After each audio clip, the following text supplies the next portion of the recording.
Tonight, a rare arrest in a tragic case of sextortion. We as police cannot fight this battle alone. A BC boy took his own life after being blackmailed online. How police track the suspect all the way to Nigeria. Cape Breton digs out. So if somebody needs help, so we should come out and start helping them. The volunteers rescuing people stranded by more than 150 centimeters of snow. And the growing demand for magic mushrooms for therapy. Of course it's helped. It's alleviated depressive days. A rare look inside a Canadian lab producing them to break down the debate over psilocybin. From CBC News, this is The National with Chief Correspondent Adrian Arsenault. Thanks for joining us. Police in British Columbia say they have caught the man responsible for a tragic sextortion case, tracking him all the way to West Africa. A rare arrest in a growing crime targeting Canadian kids. Once a bright young athlete, police say this 14-year-old took his own life almost a year ago after he was blackmailed by the man in Nigeria. He thought he was sharing intimate images with another teen. The number of sextortion cases is spiking, but tracking down the perpetrators can be challenging. John Hernandez now on the international effort to lay charges. It's a case that police say represents a disturbing trend.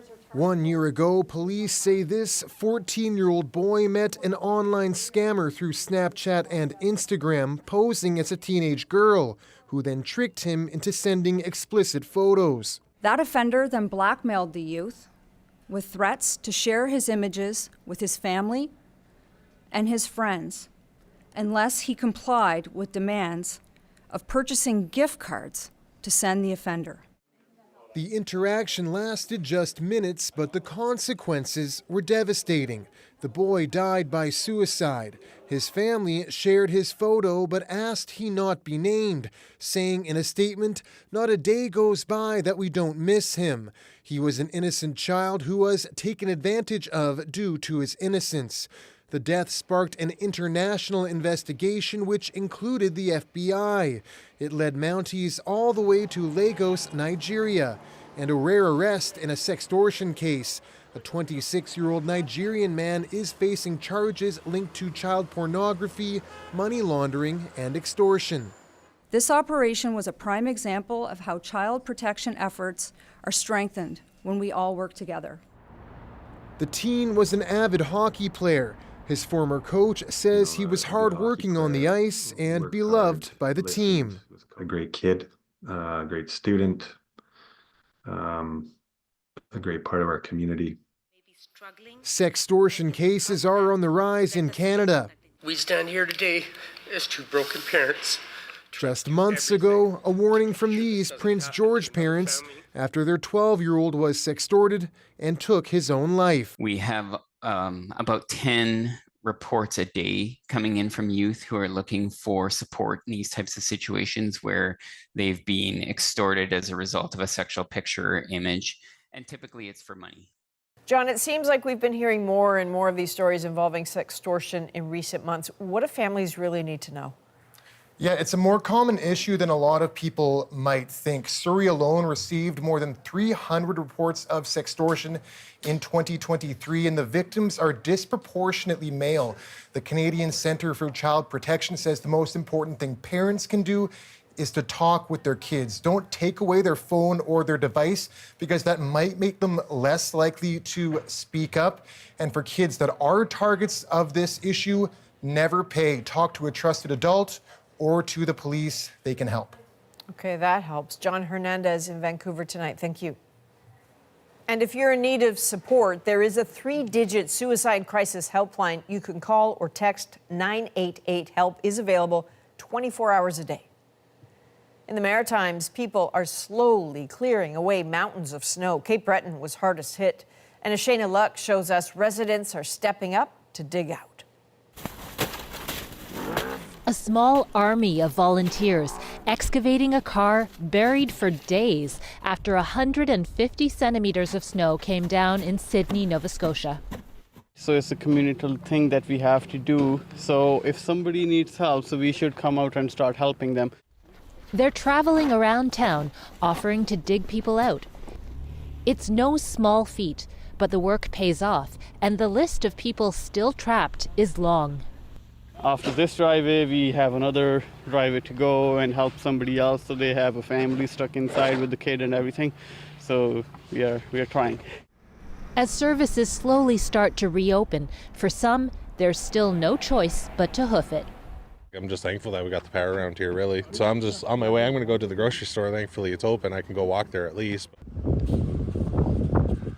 The snow is so heavy and wet, there are concerns about roofs collapsing or leaking. A major problem for those facing it on their own. I've no idea of how a plow would even move this heavy. I'd have no idea of how they're going to do it. Nova Scotia's premier has asked for help. The federal government says it will be sending snowplows and Parks Canada staff along with Coast Guard helicopters.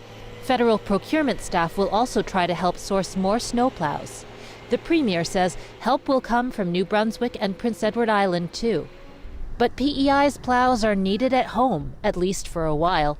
More than 60 centimeters of snow came down in and around Charlottetown, and the cleanup continues there too. Our responsibility is to get the roads, streets cleaned up so that traffic can get flowing. Same with the sidewalks and multi-use paved pathways. We want to get that cleaned up.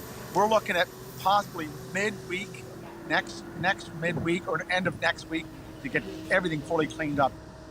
So, Shayna, clearly getting out is hard for people. Getting around is a whole other issue. That's right. But the streets are fairly quiet. People do seem to be observing the local state of emergency.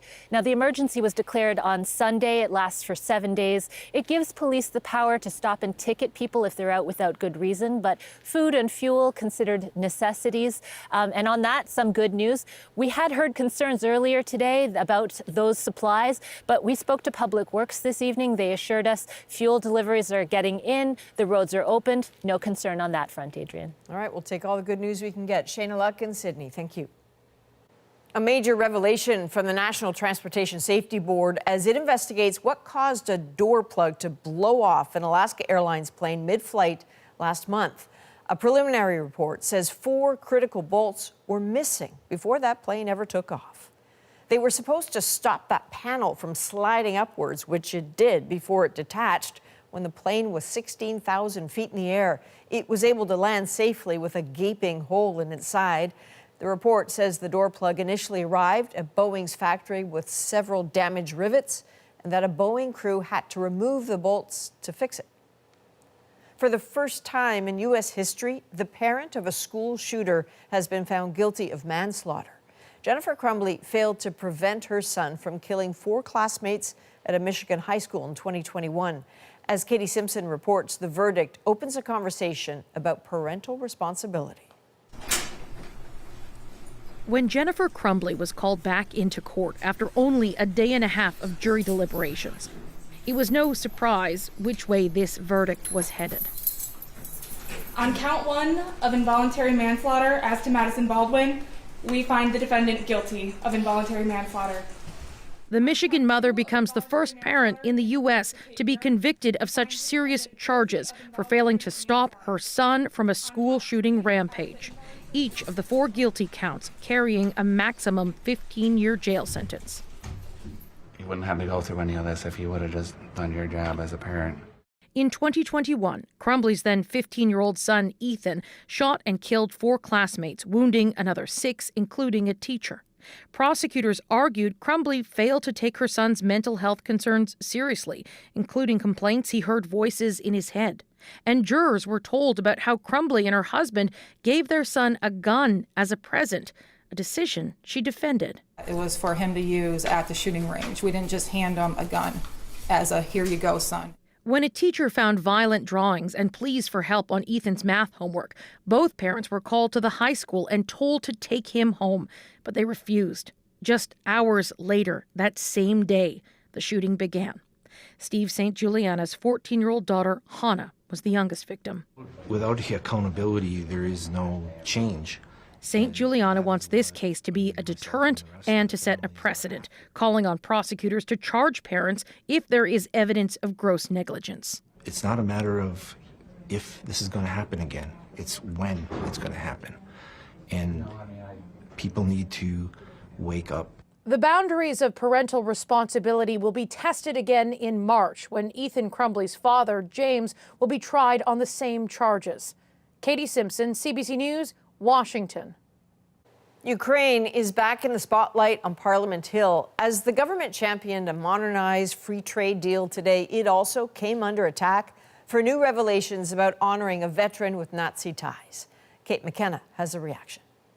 Mr. O'Regan. Liberals rose one after another in the House of Commons, voting for a new trade deal with war-torn Ukraine, as they also faced more questions about a veteran of another war.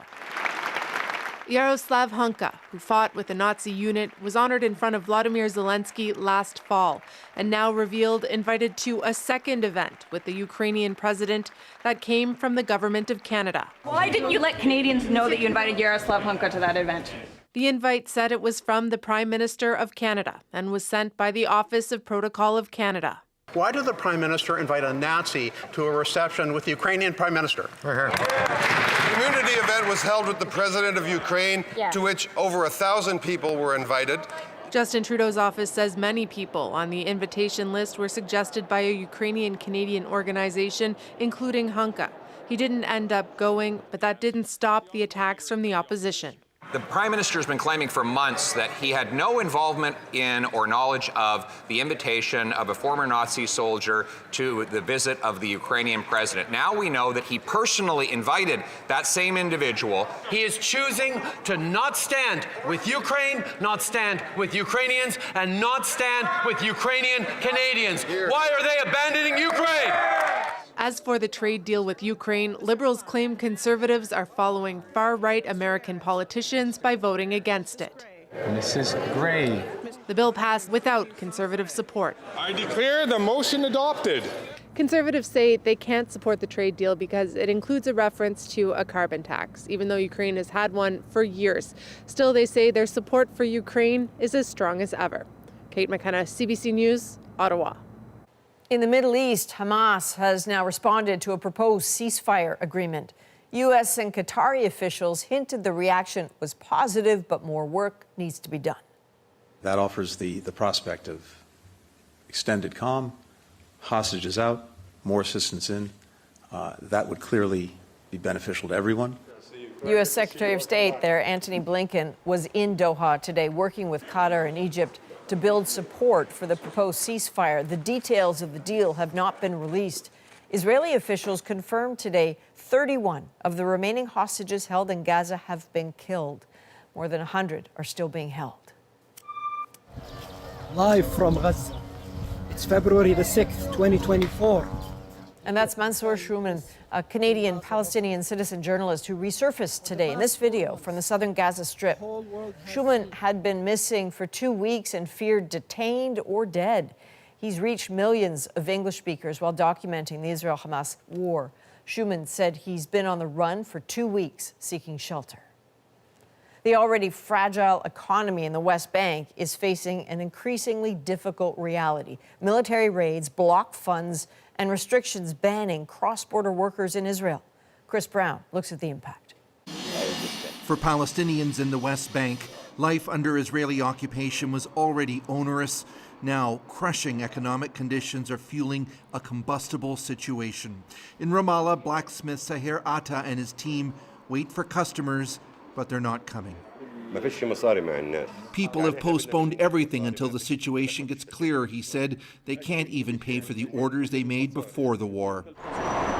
After October the 7th, Israel revoked more than 100,000 work permits for Palestinians, cutting them off from their jobs and income. Rama's 5 sons all used to work in Israel. Life has stopped for us in the West Bank, she says. It's at a standstill. Her son, Musa, a father of 3, used to earn roughly $2,000 Canadian a month working construction in Tel Aviv. I've searched all of Ramallah and I can't find work, he told us. Pre-war, the income of Palestinian laborers and spending by Arab Israelis in the West Bank accounted for about a third of its economy.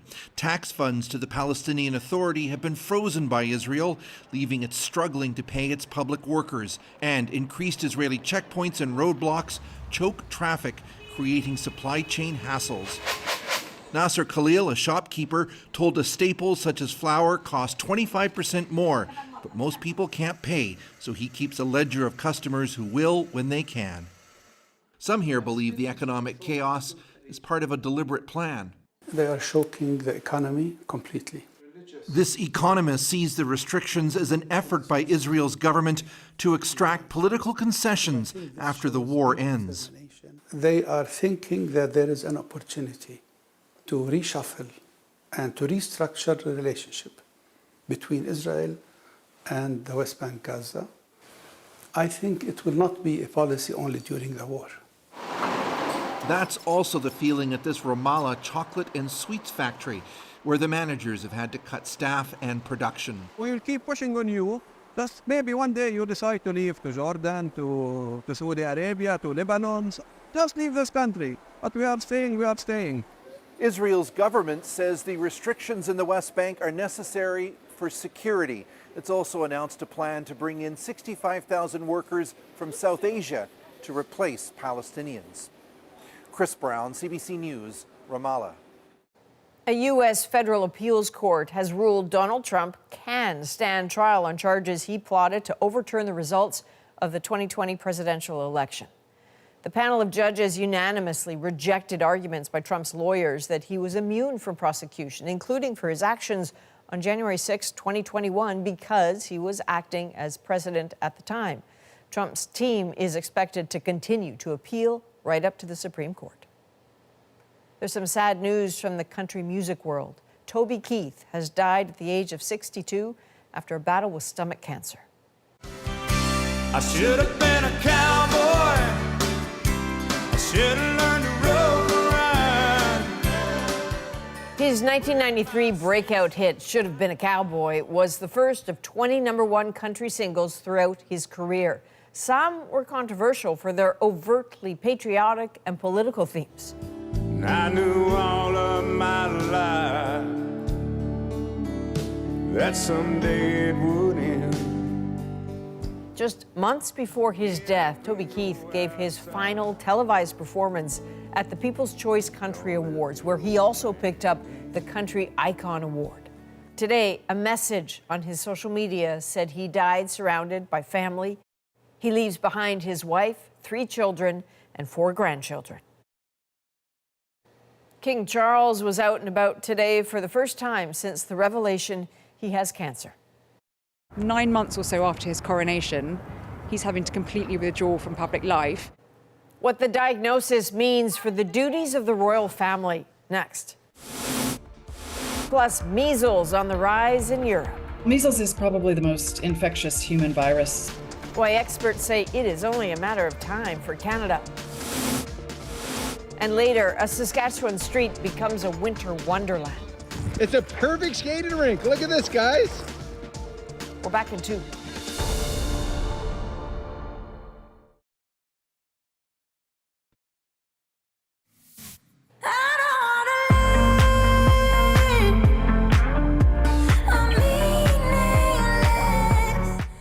So the 2024 Juno nominations are out. In Montreal, Charlotte Cardin leads the pack with 6 nods. Toronto's Daniel Caesar and Ottawa's Talk both nabbed 5 nominations each. The 53rd annual awards will take place in Halifax next month. Nelly Furtado, right there, will host and perform. And of course, you can watch it all here on CBC. Messages of support continue to pour in for King Charles as he begins treatment for cancer. It seems the disease was caught early. Briar Stewart has more on how the palace is managing the diagnosis. King Charles and Queen Camilla waved to a small crowd outside of Buckingham Palace, the first time he's been seen publicly since the palace announced the king's cancer diagnosis. It's unexpected, but at least he'll be treated quick because of who he is. It's interesting to see where we go from here, knowing that we hadn't really settled into it yet. Charles then flew to the Sandringham estate and is said to be optimistic about his treatment. Before that, he briefly met Prince Harry, who flew in from Los Angeles to visit with his father. The Prince of Wales, William, is now expected to take on more public duties alongside Princess Anne. Your Royal Highness, how is the King? It's a very big deal that just 9 months or so after his coronation, he's having to completely withdraw from public life. He will hope that will be very temporary. Charles will continue with his duties as head of state, including his weekly meeting with Prime Minister Rishi Sunak, who disclosed today that the King's cancer was caught early. There isn't a lot of detail about the King's diagnosis, just that it isn't prostate cancer. But the palace is already being more open now than it has been in the past. There to welcome His Majesty as a former... In 1951, Charles's grandfather, King George VI, had part of his lung removed. But doctors reportedly didn't even tell the king he was battling lung cancer. He died 5 months later. It's not clear how forthright the palace will be as Charles's treatment continues. I think they're trying to be as open as possible, but not pinning themselves into a corner about exactly what's happening in terms of timeframes or committing to anything. What is clear is that Charles is now taking time to rest, stepping back from a role he waited decades to step into. Briar Stewart, CBC News, London. Ottawa is working to expedite passport applications for dozens of Nunavut athletes. The athletes were at risk of missing the Arctic Winter Games next month in Alaska. There's no passport office in Nunavut, leaving residents to rely on slow mail service or a pricey trip south to get the passports. Service Canada says it has now formed a dedicated team to help. Cases of measles are skyrocketing in Europe, and experts worry it could happen here in Canada too. Another country's problem can become our problem within literally hours. Concern over decreasing vaccination rates. Plus, they've thrown an important international trade route into chaos. The fact that Iran has supported them militarily, that is what has given them a degree of power and influence. Who are the Houthis? Paul Hunter breaks that down. And an illicit psychedelic drug that some think can change lives. It's alleviated depressive days. Instead of going to the basement, we just go to the middle floor. Inside a legal magic mushroom lab, The National breaks down the story shaping our world. Next.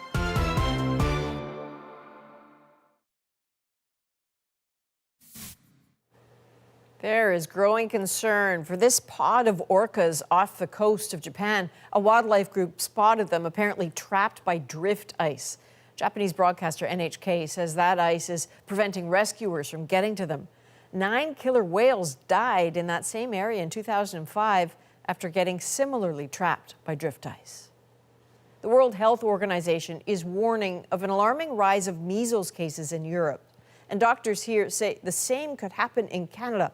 Lauren Pelly explains why. Across the pond, a virus few people think about anymore has made a grim return.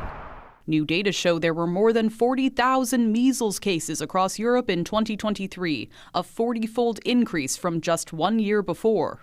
Measles is probably the most infectious human virus that is known. In fact, everybody. This World Health Organization official says it could spread again in Canada just as easily. And what's happened is, over the course of the pandemic, we've had a historic backsliding in the immunization rates around the world. 20 children died from measles or complications from measles. Measles was once a common childhood illness capable of causing pneumonia, brain damage, or blindness. It also kills up to 3 out of every 1,000 children infected. Canada did wipe out the disease decades ago through widespread vaccination programs. Now, most new infections are acquired outside the country. Globalization in travel means that, another country's problem can become our problem within literally hours.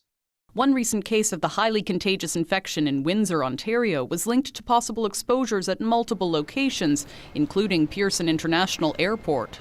If somebody with measles goes into a store, leaves, and you go in 90 minutes later, if you are not vaccinated against measles, you can get measles.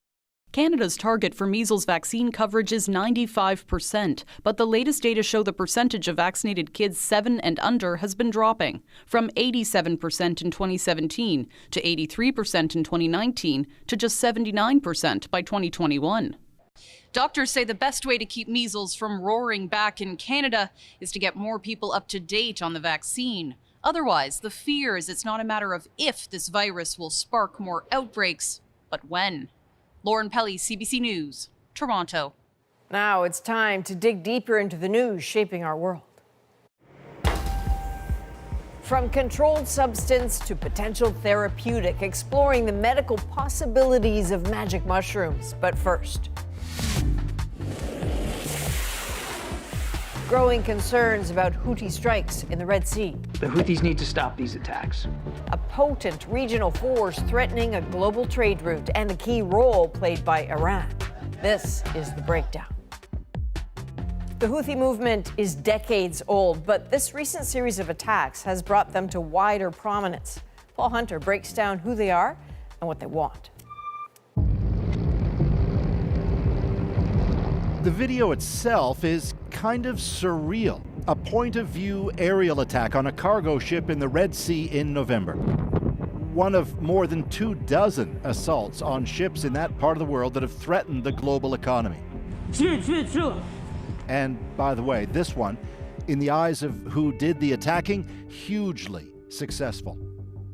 Millions around the world have by now seen these images. It's a safe bet that countless among those who've clicked on them are still wondering, what is going on here? And by the way, who are these militants, the Houthis from Yemen, as they're known, or as the US now labels them, specially designated global terrorists who've somehow managed to turn the world's shipping industry on its ear.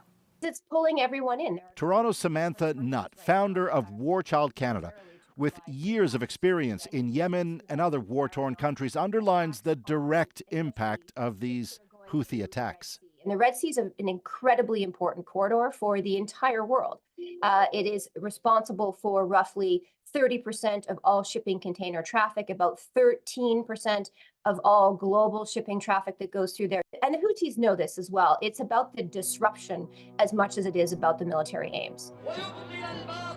Before we dive deeper, a quick recap. The Houthis have been around for a while, and we'll get to that in a second. But the reason we're talking about them right now goes back to October 7th and those attacks against Israel by Hamas.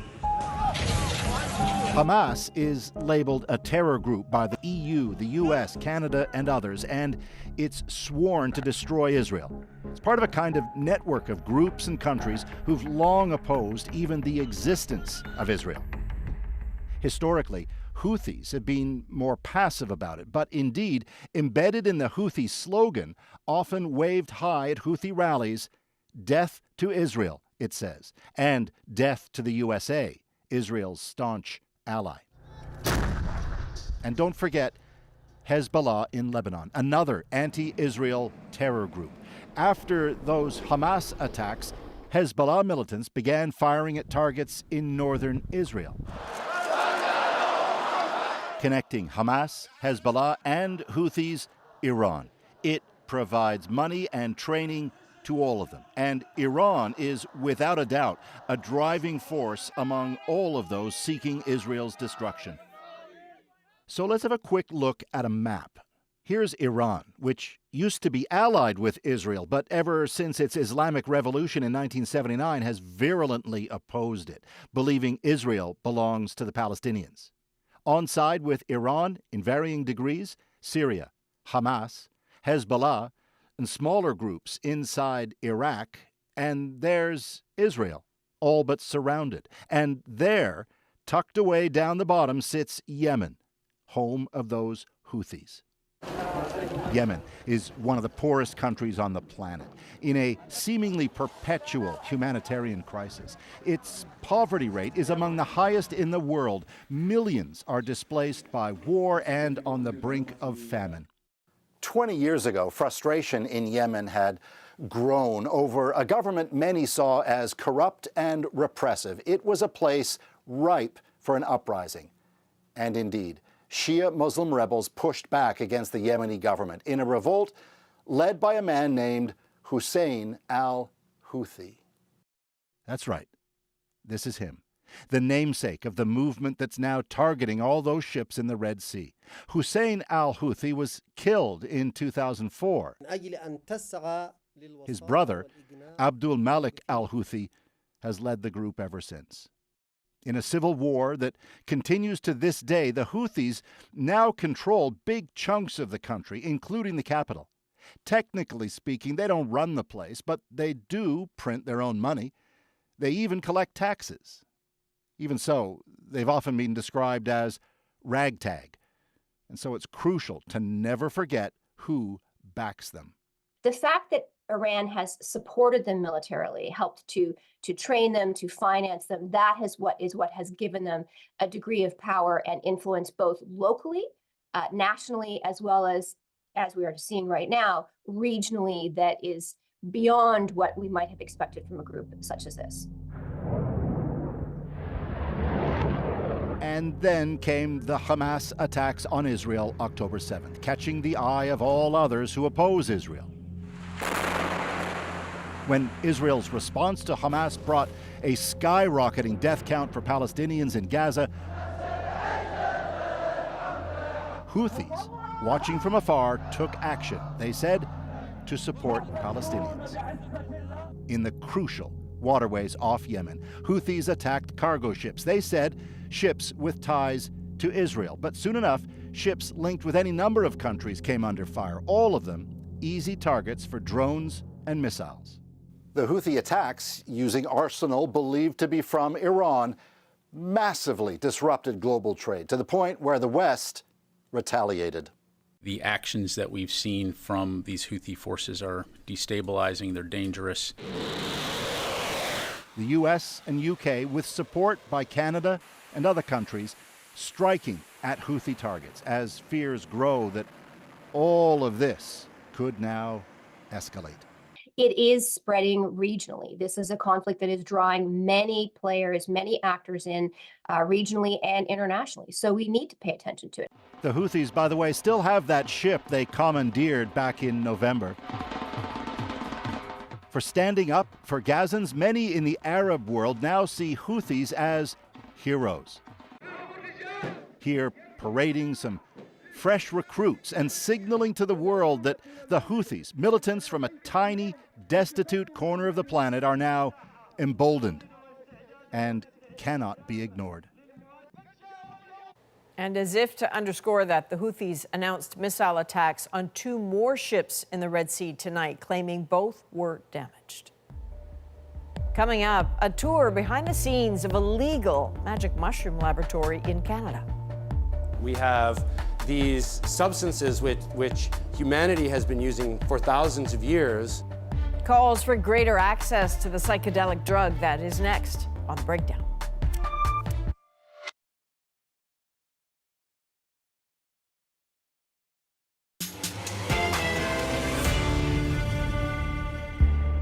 From mind-altering recreational drug to potential therapeutic, magic mushrooms are now getting a close look from Health Canada.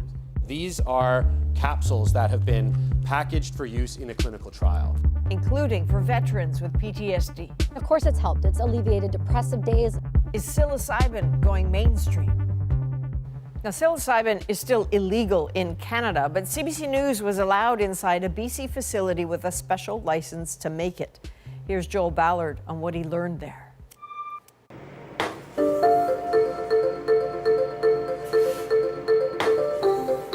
Tucked away in plastic containers, in this dark closet of a lab, a grow-up, the legal kind.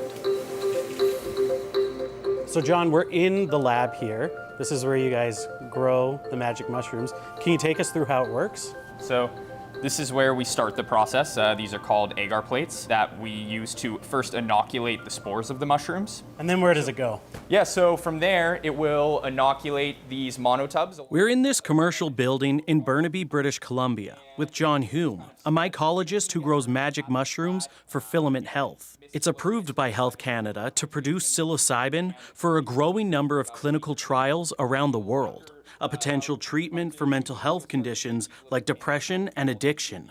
And they grow super fast. So from here, they will be almost completely mature and ready to harvest after just about 3-4 more days.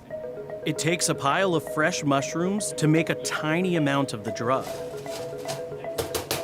They harvest 50 grams, dry it, extract the psilocybin, and produce a pill with a 25 milligram dose. And that one pill, that's potent.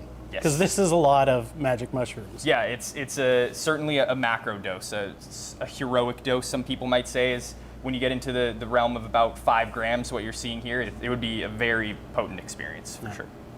Interest in psilocybin and its medicinal benefits has soared in Canada. So has the business around it. Health Canada has approved 69 companies to produce the drug and authorized 36 clinical trials. These are capsules that have been packaged for use in a clinical trial. For Filament Health CEO Ben Lightburn, psilocybin has big potential, a possible way to treat the national mental health crisis. We have these substances which humanity has been using for thousands of years, which may provide a potential solution, or certainly need to be considered as a potential valuable tool in the war against many of these other very serious problems that we have in society.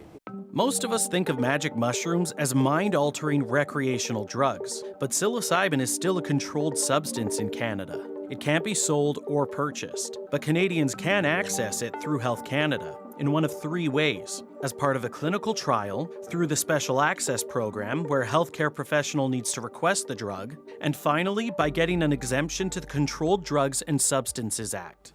So Ben, we saw the mushrooms over there, and then we saw that they eventually come into this capsule form here.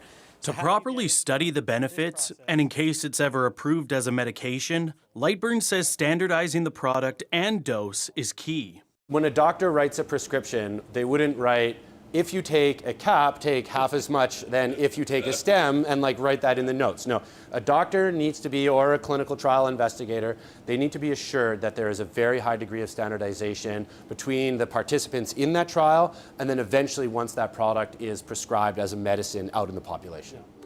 So we know how it's grown, and we know there's demand, but how does it help someone struggling with a mental health condition? We asked UBC Okanagan psychology professor Zach Walsh. If someone were to be in a psilocybin-assisted therapy session, what would that look like? So the way that most of us are doing it today is with a real emphasis on the combination of the therapy and the psychedelic medicine. Walsh has worked extensively with psilocybin, both through his research and with patients, 7 in the past year, guiding them through day-long trips. What happens for people is often they'll have new perspectives on their behaviors. They may have some difficult experiences from the past that they haven't processed fully that can come up and be experienced in a new way and have new perspectives on that. So what's the risk if someone were to, pick up some magic mushrooms from someplace, take that trip themselves? These are powerful drugs, so that when you take them, you're really disoriented and you're not able to make sound judgments. Though rare, psilocybin has been linked to the risk of psychosis. Still, Walsh says there's a growing body of research around the benefits of this treatment for depression, but there's more to learn. In Canada, are we committing enough research to this? The short answer is no. We really need to fast track this because, we see the rates of suicide, we see the rates of overdose. They're just out of hand. This is one of the major causes of death and disability in our society. So we should be throwing all our resources at it. Pressure has been mounting in Canada for more studies. Late last year, the Senate Subcommittee on Veteran Affairs urged governments to fund large-scale research programs to see how psychedelic-assisted therapy could help veterans with post-traumatic stress disorder. Veterans like Kelsey Sharon, who testified at the hearing last year. Time after time, our veterans have stood up selflessly to protect this country, yet we are being left behind to fall through the cracks of the system once again. You know, when I think about it, the majority of people that served with me were 18 and 19. Sharon joined the military at 18, inspired after seeing a veteran with a chest full of medals on a bus. Something about her struck me, and it was really profound because what I'd realized is that woman had lived a life worth dying for. By 19, she was serving in Afghanistan. It was there she developed severe PTSD. I spent, 2009 from the moment of my injury to 2011 being shuffled around the military. They didn't know what to do. They didn't know how to treat me. They were putting me on all these drugs. They were isolating me from my unit with my support networks. And I was kind of left to deal with this on my own. Sharon was medically discharged in 2011. Back in Canada, she began a new war with herself. I was incredibly suicidal for the majority of my 20s, which was really unfortunate because these medications are given to you and they numb you out, which does not give you the ability to process anything. It stunts you and holds you in place.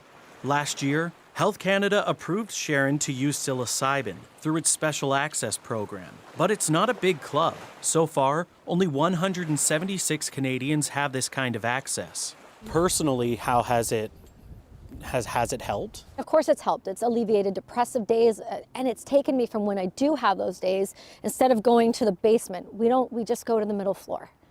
It allows you to move through thought a lot clearer. It allows you to look at perspective shifts. And when you shift your perspective, everything else around you in this entire world changes. A powerful result, but she says the struggle to access the treatment was far too great. It took her more than 8 months. I'm lucky I'm a younger adult that could handle the stress and the back and forth and the constantly having to prove that you've tried everything. I cannot imagine somebody being a stage 4 cancer patient who is fighting to have access just to the simplest thing which grows in the ground that could help literally alleviate the end-of-life depression, the pain management issues. How easy do you think it could be for someone stuck in this bureaucratic process of trying to get approval to just throw in the towel and say, this is too hard? It's probably why so many people just go to the black market. Why should we have to fight this hard to get it? So Joel, as you just explained, right, there are challenges to access for a whole bunch of people. What does Health Canada have to say about that? Well, Health Canada told me it aims to make a decision on all requests within 2 days, but admits that it can sometimes take a lot longer.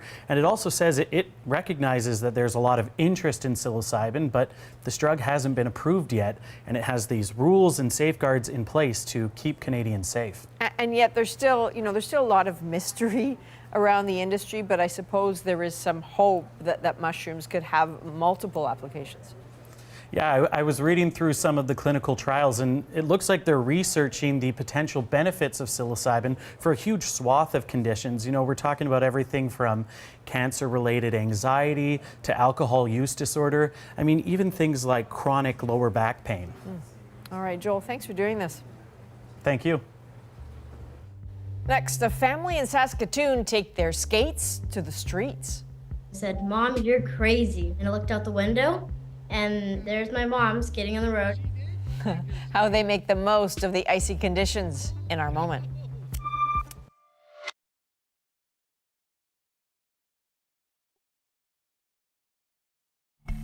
So that is Shelley Bridgman with her 2 daughters, Lily and Phoenix, just outside their home in Saskatoon. And if you look really closely, you can see they're wearing skates. So that is because over the weekend, freezing rain turned their roads into a rink. So tonight, how the family sees the moment is our moment. It's a perfect skating rink. Look at this, guys. Wow. We've had that freezing rain, so I texted my neighbor and said, "Do you think I could skate on the road in front of our house?"